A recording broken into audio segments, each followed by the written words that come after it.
Hey guys, back in the basement again for another sports recap, guys. Guys, we had a championship game yesterday that was so exciting, fun to watch, very entertaining. You got your money's worth if you put some coins on it and you took Connecticut plus the under and the points. But if you took the money line and took Michigan, you got your money's worth as well. But with that being said, it was a great championship game. Congratulations to the Michigan Wolverines for winning the NCAA title on the men's basketball. Go Big Blue. You know, they won. It was a great game, very entertaining game.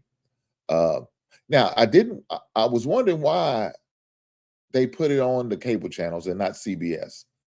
That's what baffled me. I thought it would have opened them up to maybe a few more viewers doing that was a cable channel that they showed the game on. But I did like the alternate views you could see the game in on. So that was cool. Uh got to see it from each school's specific point of view. So that was a great thing the NCAA did, as well as the TV stations. But I was just surprised that CBS didn't host it the regular game with the regular commentators. I was surprised by that. But nonetheless, it's not about that. It's about making sure we give props to the champions, Michigan. So, giving props to them and knowing how that they constructed the roster made me think about this. Today, the transfer portal opened up at midnight last night, earlier today. And so, with that being said, if you look at their rosters, they had a couple transfers, as well as a guy out of the state of Kentucky, and a player that Kentucky was really put two of them. You know, that their main guy, which was the forward they had, and our point guard, who's out of the state of Kentucky. A little disappointed because Kentucky did go after both of these guys. They just didn't get them, and it's just unfortunate. But that's the way the ball bounces. But the reason I brought that up is because with this transfer portal open up and putting the roster together in order to have a championship type team is what you got to do. You got to have a nice little mix of freshmen as well as elder players. And of course, you might need to fill some blanks in with some transfer portal. And Michigan did that. And that's why they was able to win the title. Now, shout out to Dusty May, who was the head coach at Michigan. I'm familiar with Dusty May because Dusty May uh, coached for one season. Now, it wasn't long, but it was just one season in that 2006 2007 season. Dusty May coached at Murray State. You know what I'm saying?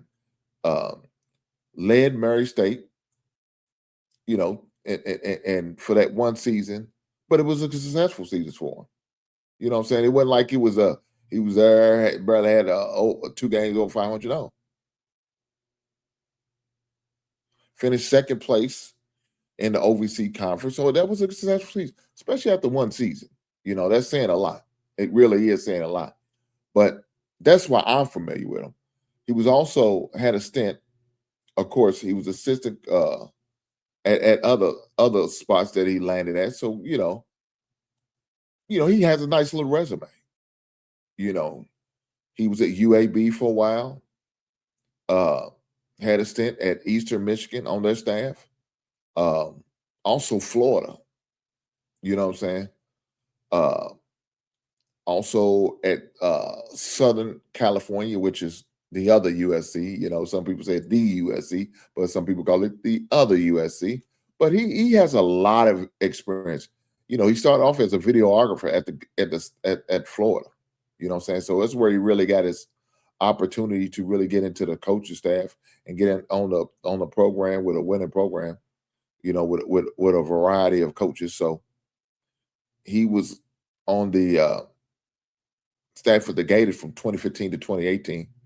And he came from Louisiana Tech with head coach Mike White. So Coach Mike White got the job at Florida. He came from Louisiana Tech, and he, of course, brought Dusty Mays with him. And so you know how that goes. They always helping their guys out. They always bringing them up, slowly along, and giving them opportunities. And he got his opportunity, and he took advantage of it. Now, his most success was when he was, of course, prior to being head coach at Michigan, he was at Florida Atlantic, where he led Florida Atlantic to 126 wins with 69 losses. You know what I'm saying? Hell of a run. He's also got a Final Four appearance while he's at Florida Atlantic. So he's got a lot of experience. And so when Michigan got him, I thought that was a great hire for him. Now, I really wish Kentucky got him. I hated that we didn't get him because he had a brief stint in the state of Kentucky. Unfortunately, it didn't work for us that way. And Michigan got him. And now, Michigan's reaping the benefits. You know what I'm saying? Michigan is reaping the benefits of getting Dusty May. So shout out to him, man. Congratulations to him and in his career, and get the opportunity not only go in the Final Four with Florida Atlantic, but now actually winning the championship with the University of Michigan. So with that being said, I want to kind of touch on some of the things that he had to do it. And we're going to talk about the transfer portal. We all know that you're going to have to recruit some guys, bring some guys and some young guys in and all that. And they may end up leaving after 1 year. You don't know. But, it's one of those things. You always got to, even at the end of the season, you always got to recruit your own players again. Even though they're already with their play the year, sometimes you got to do it again. But it is what it is. But we all know we got to bring in freshmen. Not saying we're going to have a whole team. Them days are gone. Them days are gone having a whole team of freshmen and trying to build like that. You're going to need some freshmen. You're going to need some transfers. And you're going to have to keep what you got. That homegrown kids that you got, and try to develop them. But with the transfer portal opening up today, we need to touch on it. We need to touch on it, and we are going to touch on it. So with that being said, the transfer portal is it's like a free agency market. Let me say that. It's like a free agency market for college players to pick and choose where they want to go and find new deals, new contracts, because the NIL money is to be had, baby. That NIL money is to be had. So you can't knock your young fellas and the young ladies from getting this NIL money, because I don't blame them.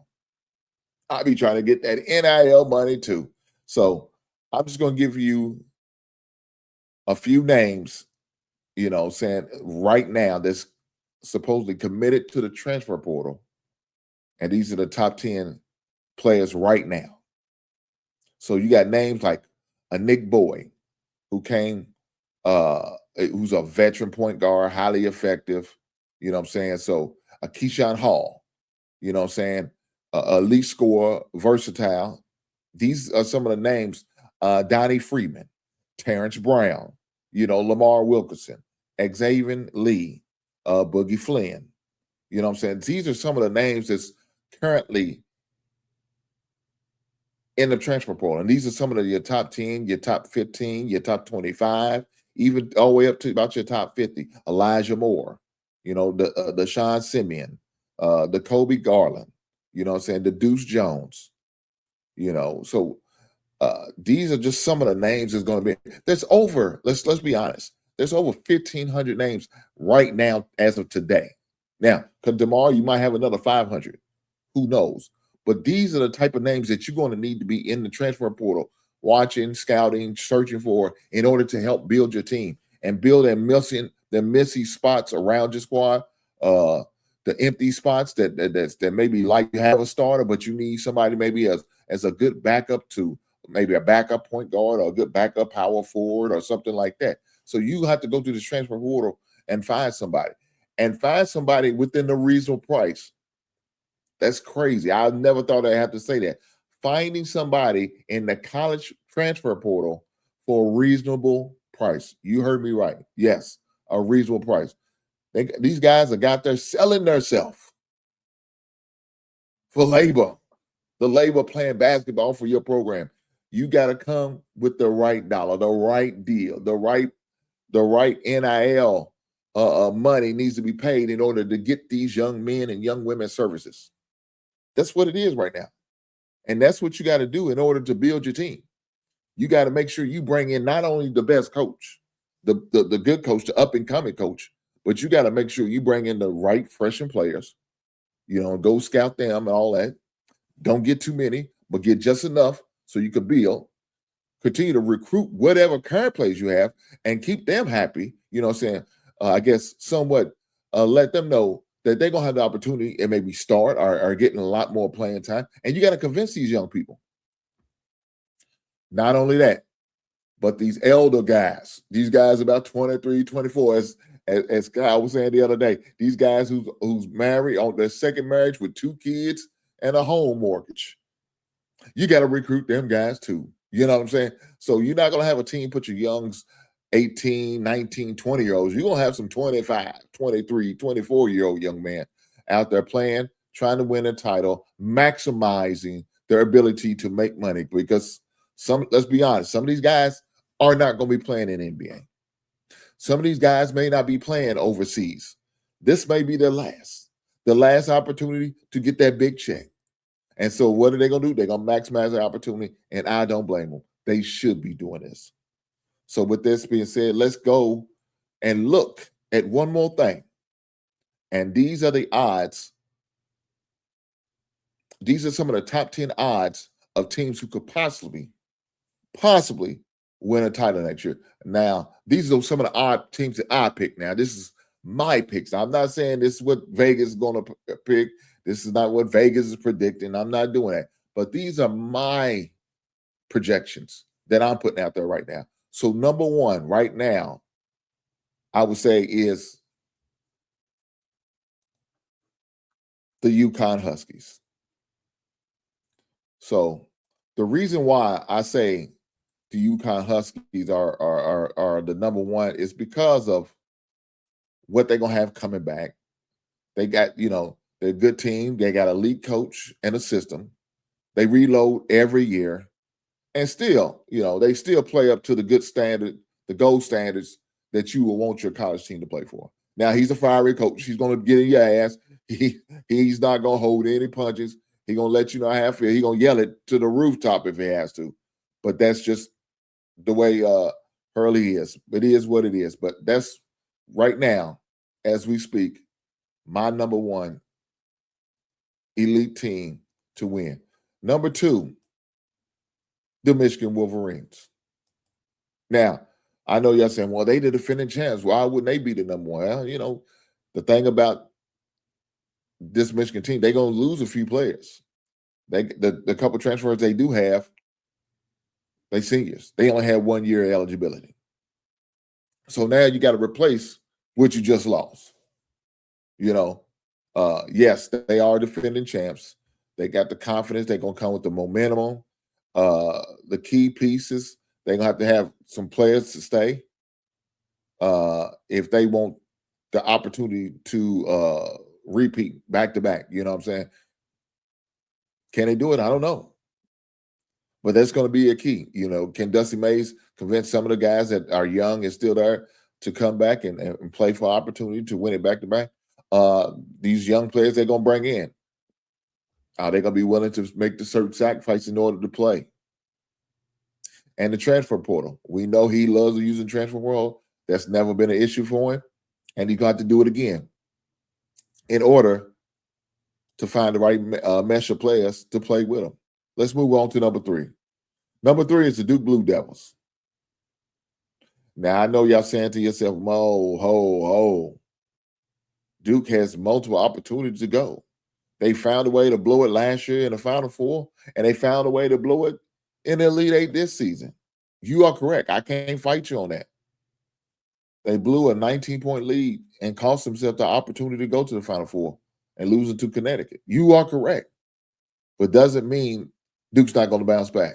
You got to give Duke their respect, and I think that Duke deserves that respect. So, they always going to load up with talent, young as well as old. That's going to happen. Top recruiter, got that NBA pipeline. And, of course, we know the ceiling is the championship. Now, can they live up to it? I don't know. Will they fall short like they did this year? It's possible. But I know one thing. They're going to have the players in order to be able to compete. I tell you that. That's not going to be a problem for them, being able to compete and finding the players that they need. So, with that being said, let's keep going. Number 4, the Kansas City Jayhawks.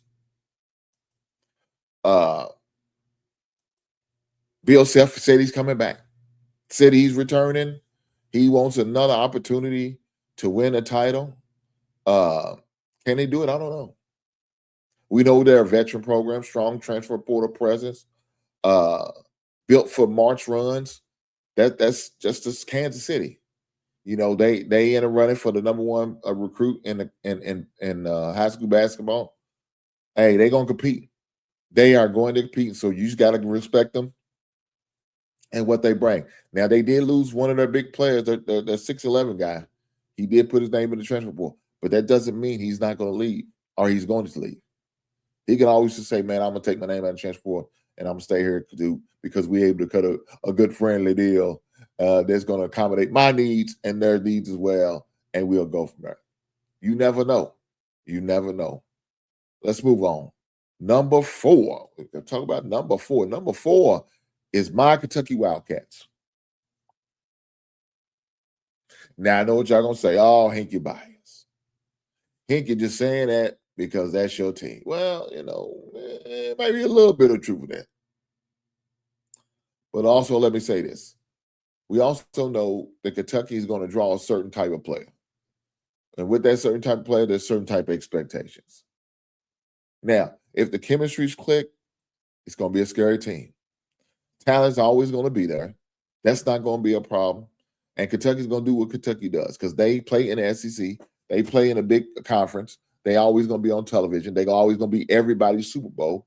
So you're going to get the opportunity to see them and be on TV for your family, especially if your family is not able to make it a game. You know that Kentucky's going to have a good presence on these channels. So with that being said, let's keep it rolling. Let's keep it rolling. So the next one up is North Carolina.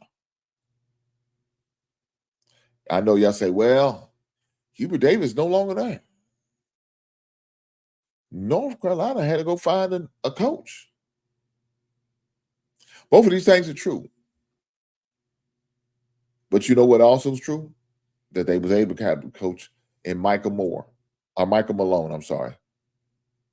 Great coach, a championship coach, because he won an NBA championship with the Denver Nuggets. So he's already proven that he can win. It's been a while since he's been in the college level, so that's going to be a transition for him. But you know, they got a balanced roster. The experience and their scoring is very tremendous. Dangerous if guards can step up. If the guards can step up, man, Carolina gonna be a dangerous team. And maybe that's what it takes, a new voice to come in there, because they got still at Hubert Davis. They said, man, you need to go on to the commentator tape. Get back on the ESPN program, and because we're tired of hearing your goddamn voice. Only time we want to hear your voice is when we turn on ESPN. I don't know. With that being said, we're going to keep it moving. We're going to keep it moving. And we're going to move on to number 7, which is the Arizona Wildcats. Now, I'm sure Arizona's plan was to win the title. And unfortunately, they came up short because they lost to the defending champs, which is Michigan. But the thing about Arizona, they locked in their coach, just signed him into an extension, right?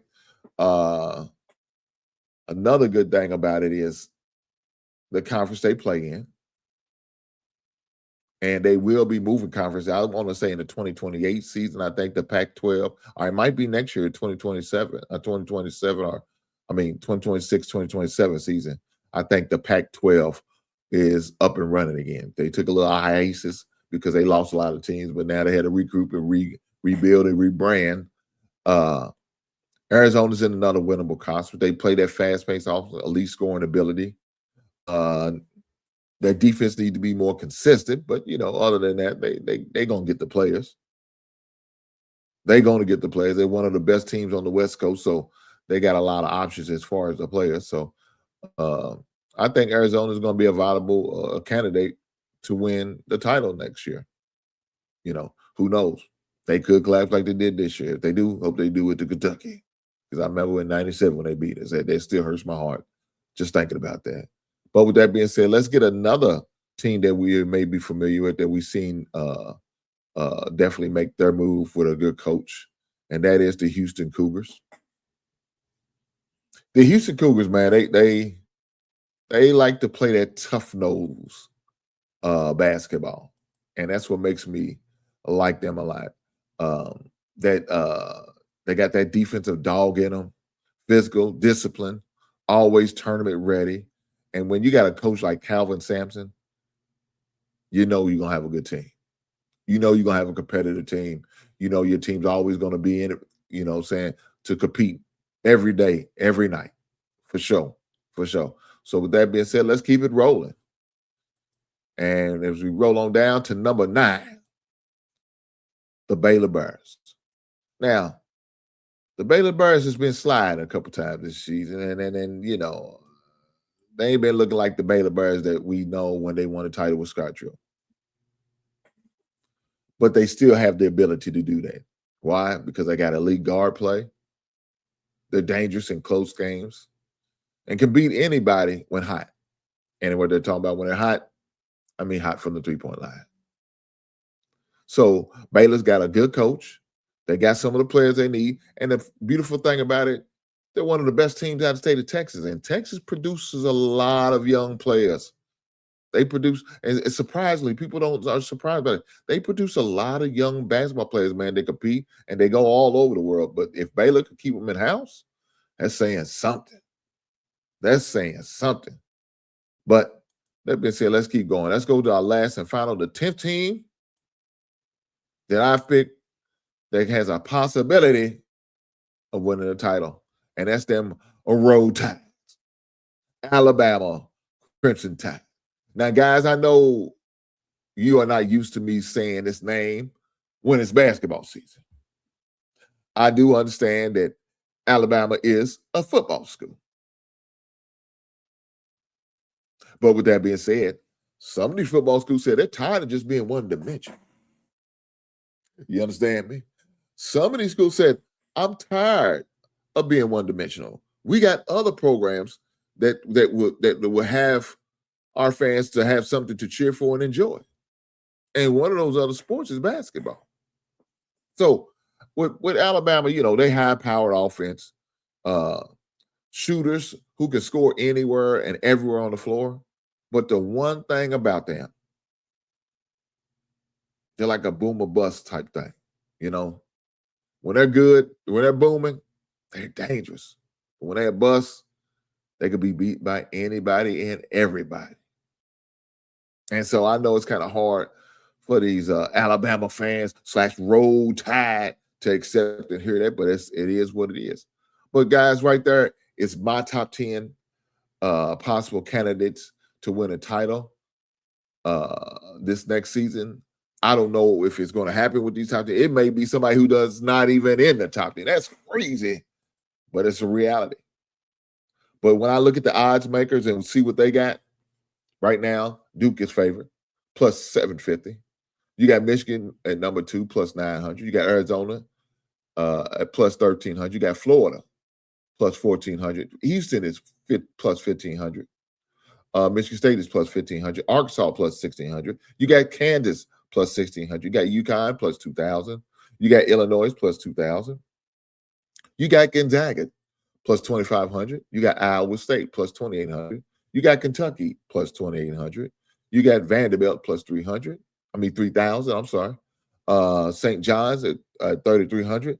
You got Alabama at 3,300. And you also have Virginia plus 3,300. So these are some of the odds that Vegas has got going on now. So if you want to go get a long shot, go get your long shot. Go with Virginia, Alabama, St. John, or Vanderbilt, man. Those are probably your longest of the long shots, but you can win a lot of money if they come in.